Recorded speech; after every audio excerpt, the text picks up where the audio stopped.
Hola mis conejillos de la En esta ocasión no hablaremos de un misterio, hablaremos de una realidad que aún existe en Venezuela. Hablaremos del centro de tortura más grande del mundo, el helicoide. Hablaremos desde lo que era su concepto original y en lo que se convirtió. Sin más que añadir, comencemos con esto.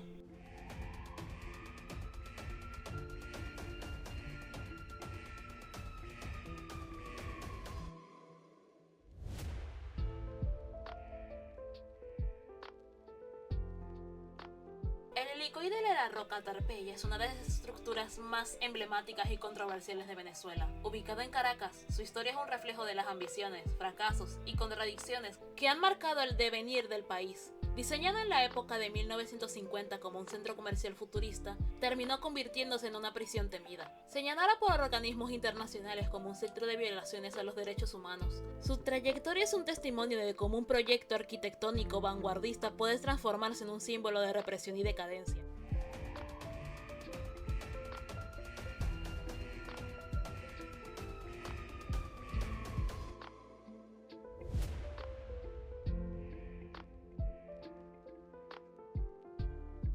La concepción del helicoide se enmarca en un periodo de bonanza petrolera en Venezuela, una época en la que el país buscaba consolidarse como una de las economías más prósperas de Latinoamérica. Diseñado por los arquitectos Jorge Romero Gutiérrez, Pero Neuberger y Dirk Bornholm, el proyecto pretendía ser el centro comercial más avanzado del mundo, con una estructura helicoidal que permitiría el acceso vehicular a sus diferentes niveles, una innovación sin precedentes en la arquitectura moderna. Se esperaba que albergara lujosos almacenes, un hotel 5 estrellas, salas de cine, oficinas corporativas y hasta una pista de aterrizaje para helicópteros, con el fin de atraer a las clases más pudientes de la sociedad y al turismo internacional. El diseño de la estructura destacaba no solo por su funcionalidad, sino por su estética vanguardista, con amplios espacios abiertos y terrazas panorámicas que ofrecían vistas inigualables de la ciudad de Caracas. Sin embargo, problemas financieros y la inestabilidad política de la época, marcada por la transición de la dictadura de Marcos Pérez Jiménez a la democracia, llevaron al abandono del proyecto a mediados de la década de 1960.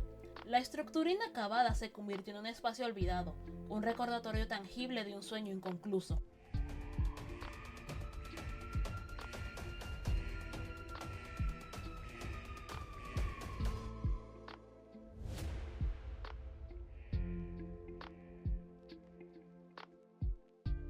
Durante los años 80, el gobierno venezolano tomó posesión del helicoide y lo destinó a albergar oficinas gubernamentales, incluyendo organismos de seguridad del Estado.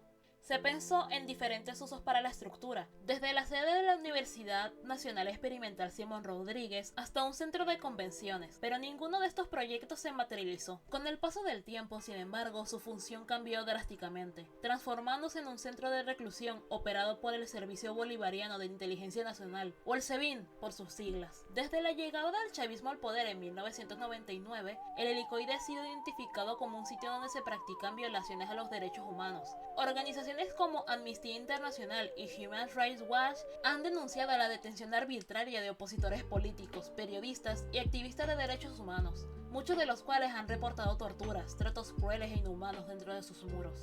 Las condiciones de reclusión en el helicoide han sido objeto de fuertes críticas, con testimonios de hacinamiento, falta de acceso a servicios básicos y prácticas de aislamiento prolongado. Ex reclusos han narrado experiencias de violencia psicológica y física, así como la falta de garantías judiciales para quienes son retenidos en sus celdas. Uno de los aspectos más alarmantes de la transformación del helicoide en un centro de reclusión es la opacidad con la que se opera. Se ha denunciado la existencia de celdas de castigo donde los detenidos son mantenidos en condiciones infrahumanas, privados de luz solar durante largos periodos y sometidos a interrogativos violentos. Se han documentado casos de prisioneros que han pasado meses sin acceso a abogados o a contacto con sus familiares, lo que ha sido calificado como desaparición forzada por diversas organizaciones de derechos humanos. Además, los presos políticos y detenidos comunes conviven en un ambiente de tensión extrema. Algunos testimonios han relatado la presencia de grupos de choque dentro de la prisión, conformados por reclusos afines al régimen, que ejercen violencia contra los demás detenidos bajo la complacencia de las autoridades. Esta dinámica ha generado un clima de miedo y sometimiento dentro de la estructura. en la que los abusos son frecuentes y las condiciones de vida son precarias. El helicoide ha sido escenario de motines y protestas protagonizadas por los propios reclusos, quienes han exigido mejores condiciones y el respeto de sus derechos fundamentales. En múltiples ocasiones han circulado imágenes y videos capturados desde el interior de la prisión, en los que se evidencian las condiciones inhumanas en las que viven los detenidos. Sin embargo, las autoridades han minimizado las denuncias y han reprimido con violencia cualquier intento de protesta dentro de la instalación. Un reflejo de esta cruda realidad ha sido llevado a la gran pantalla a través de la película venezolana Simón, del 2023. Dirigida por Diego Vicentini, este filme dramatiza la experiencia de los presos políticos en Venezuela y retrata de manera impactante los métodos de tortura y represión dentro de los centros de detención como el helicoide. La película se convirtió en un referente cultural y en una denuncia internacional del sistema de justicia venezolano, mostrando la crudeza de las violaciones de los derechos humanos y el sufrimiento de quienes han sido perseguidos por motivos políticos. A través de la historia de Simón, un joven estudiante y activista encarcelado tras participar en protestas, la cinta refleja el terror que muchos prisioneros han experimentado en las entrañas de esta estructura. A pesar de las denuncias, el gobierno venezolano ha negado consistentemente las acusaciones y ha defendido el uso del helicoide como un centro de reclusión para enemigos del Estado.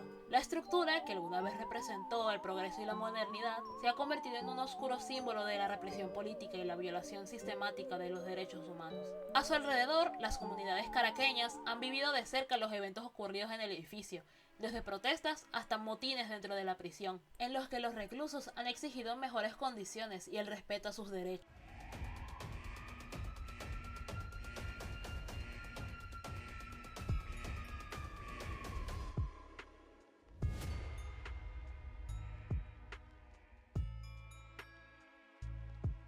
El destino del helicoide es una metáfora del declive de Venezuela.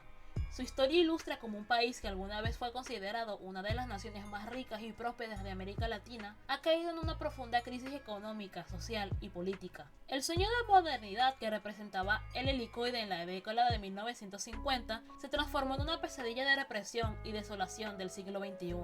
Actualmente, la estructura sigue en pie, pero su significado ha cambiado radicalmente. Su presencia en el horizonte caraqueño es un recordatorio constante de las oportunidades perdidas y de la situación de muchos venezolanos que han sido víctimas de la crisis política. La estructura, que alguna vez se imaginó como un epicentro del comercio y la prosperidad, ahora es un lugar que genera temor y angustia para quienes lo ven desde las calles de Caracas. Los esfuerzos por recuperar su imagen original han sido infructuosos, ya que su fama como centro de detención ha eclipsado por completo su intención original, como el icono arquitectónico y comercial que era. El helicoide es, en síntesis, un monumento a la contradicción. Representa tanto el potencial de un país con enormes recursos y creatividad como la tragedia de una nación sumida en la corrupción, el autoritarismo y la crisis.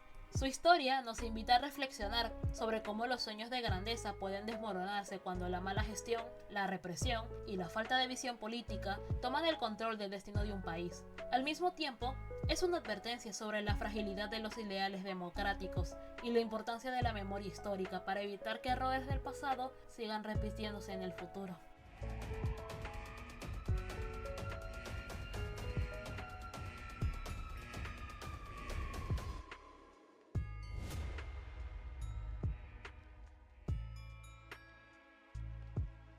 Y eso sería todo. Es un relato que quería traer el año pasado con las elecciones del 28 de julio en Venezuela. Es un recordatorio de cómo mi país cada día se va más a la miseria, y de la miseria que el chavismo ha traído a mi querida patria. Pero recordemos esto, hasta el gallo carraspea cuando pasa un animal. Recuperaremos nuestro país, nuestra patria. Sin más que añadir, eso es todo. Bye bye. Y hasta el gallo carraspea cuando pasa un animal.